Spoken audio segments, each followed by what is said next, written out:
Terus, Iya, seperti itu. Makanya mereka tidak heran kita melihat umat Islam pakai baju daster, lomba-lomba keras-kerasan suara di Monas. Iya. Kenapa umat Islam sebentar? Kenapa umat Islam senang pakai baju daster, lalu teriak-teriak begitu, ya kan di Monas? Ya itu. Seperti itu. ayo, Gimana? sebutkan ayatnya. Tidak ada keterangan seperti itu di dalam ayat Anda. Ajaran itu tuh kasih, harus begini. Ada. Kata siapa tidak ada? Tampilkan. Kita tampilkan saudara-saudara ya, kita tampilkan.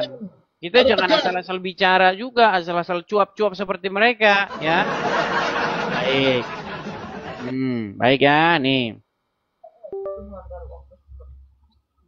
Sebentar. Supaya kita itu tidak perlu membalas kejahatan. Nih, misalnya nih. Ini ada banyak sekali ayat-ayatnya. Misalnya, iya, sebutkan. Tapi harus aja.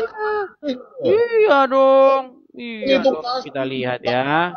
Tidak boleh memukul. Nah, gitu. Kalau ada, saya baru percaya. Ada, kata siapa? Baru kali ini saya. Misalnya, oke, baik, kita tampilkan. Kita tampilkan ya. Ada berapa banyak ayat di sini? Sebentar. Kita tunjukin satu-satu ya. Nih, lihat nih.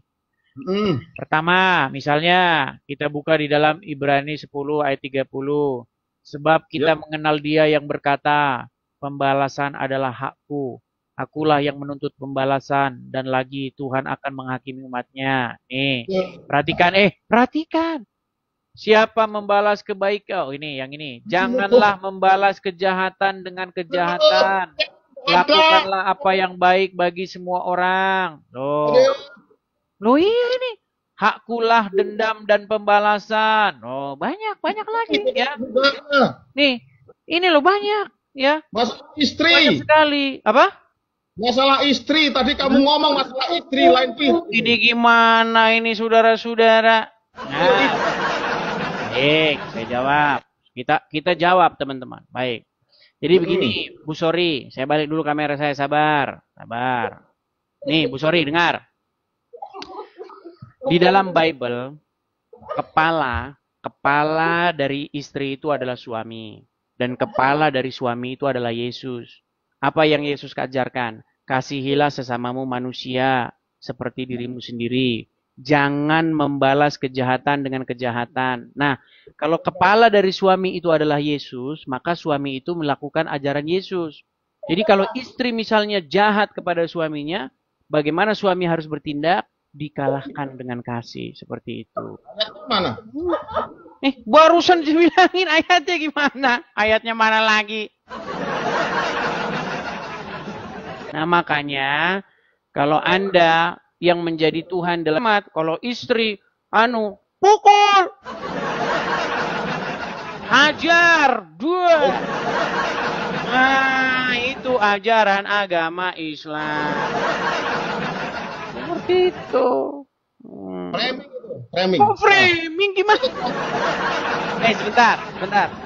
Umat Muslim wajib nggak mengikuti apa kata Muhammad? Wajib. Sebentar, kalau suami nusyus atau membangkang, diapain? Dinasihati. Dipukul nggak? Dinasihati nggak mau. Kemudian nggak ada kata nggak mau.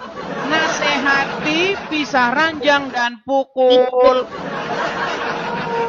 Nambah-nambahin kamu. Oke, itu. Sekarang saya tanya sebentar. Muhammad pernah mukul istrinya nggak? Kenapa? Muhammad pernah mukul istrinya nggak? Saya nggak pernah dengar. Nggak pernah dengar. Baik, mau saya kasih tahu. Muhammad mukul istrinya. Nggak usah, wes, nggak perlu. Takut. Takut dia, saudara-saudara. Gimana? Pertanyaan yang berat, ya. Dan kamu harus menjawabnya. Pertanyaan yang berat. Mengikuti Yesus karena Yesus adalah jalan kebenaran dan kekal. Jalan kebenaran dan hidup. Dan kebenaran dan hidup. Sementara kamu bolak-balik mengatakan bahwasanya dia itu jalan yang lurus. sementara Yesus sendiri tidak menikah. Tapi kenapa umat Kristen itu menikah? Baik. Saya jawab ya. Ayo. Jawab. Baik. Jadi begini. Mengikuti Yesus itu artinya melakukan apa yang diajarkan. Yesus tidak pernah mengajarkan kamu jangan menikah. Nggak ada. Kalau ada Yesus mengatakan kamu jangan menikah, saya lompat dari Monas. Coba di mana Yesus mengajarkan orang manusia tidak boleh nikah, mana? Yesus kan tidak menikah, tapi kenapa kok umatnya? Baik. Saya buka logika kamu ya. Ini logika orang Muslim memang kayak gini. Dengar. Sebentar. Dengar. Muhammad tinggal di mana? Kenapa? Muhammad tinggal di mana? Tinggal di Arab. Umat Muslim wajib mengikuti Muhammad nggak? Wajib. Berarti kalian harus tinggal di Arab. Nah, itu logikamu kayak gitu. Kenapa saya tidak menggunakan logikamu? Karena Muhammad tidak pernah mengajarkan, wahai umat manusia, tinggallah kamu di Arab. Nggak pernah Muhammad ngajar begitu.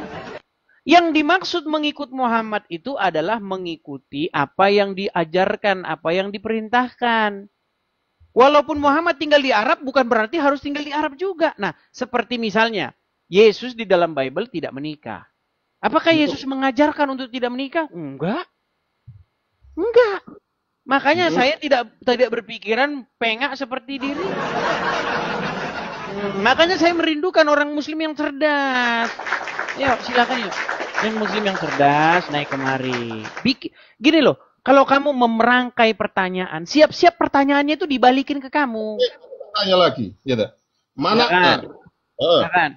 Harusnya seorang pengajar itu lengkap memberikan gambaran secara terperinci bagaimana hukum tentang kehidupan, bagaimana kita itu masalah nikah tersebut ada seharusnya seorang seperti itu, seorang pemimpin, seorang yang memberikan ajaran seperti itu. Baik. Kelihatannya seperti itu.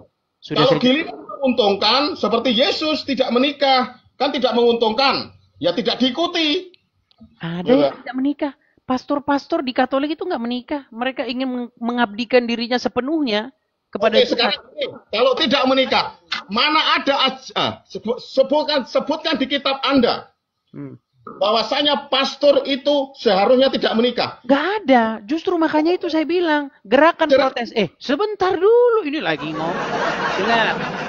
Gerakan Protestan. Kenapa ada Protestan? Itu adalah sebuah ungkapan protes dari jemaat. Di mana ada sebuah otoritas yang dia tidak sesuai dengan apa yang diajarkan oleh Bible. Sebentar. Ini kita bukan mau bicara gini. Di dalam Bible. Tidak ada seorang penggembala, kepala jemaat, gembala jemaat, wajib tidak menikah, itu nggak ada. Tapi ada yang memaksakan harus menikah. Sebenarnya itu pun tidak dipaksakan. Kalau kamu memang mau memutuskan untuk fokus kepada Tuhan, maka harus hidup tidak menikah. Tapi pada prakteknya, itu banyak membuat orang jatuh ke dalam dosa. Apa kata Paulus? Jika kamu tidak mampu hidup, saya bukakan ya, supaya kamu tidak jatuh dalam dosa nih. Nih, sebentar, saya bukakan. Ini kata udah diajarkan oleh Rasul Paulus, ya. Nih, bentar. Saya tampilkan ayat-ayatnya. Kita kalau ngomong nggak asal-asalan. Nih, perhatikan. Yang ngajarkan Paulus atau Yesus? Paulus itu utusan Yesus. Jadi apa yang diperintahkan Paulus itu berdasarkan apa hikmat yang diberikan oleh Tuhan. Nah, saya tampilkan ayatnya.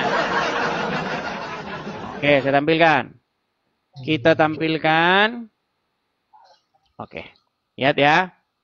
Perhatikan, kita akan membahas 1 Korintus pasal yang ke-7 ya, nih. Nih, oke ya. Kita mulai dari ayat yang pertama. Perhatikan, tentang perkawinan. Dan sekarang tentang hal-hal yang kamu tuliskan kepadaku adalah baik bagi laki-laki kalau ia tidak kawin. Tetapi mengingat bahaya percabulan. Perhatikan. Mengingat bahaya percabulan, baiklah setiap laki-laki mempunyai istrinya sendiri dan setiap perempuan mempunyai suaminya sendiri. Hendak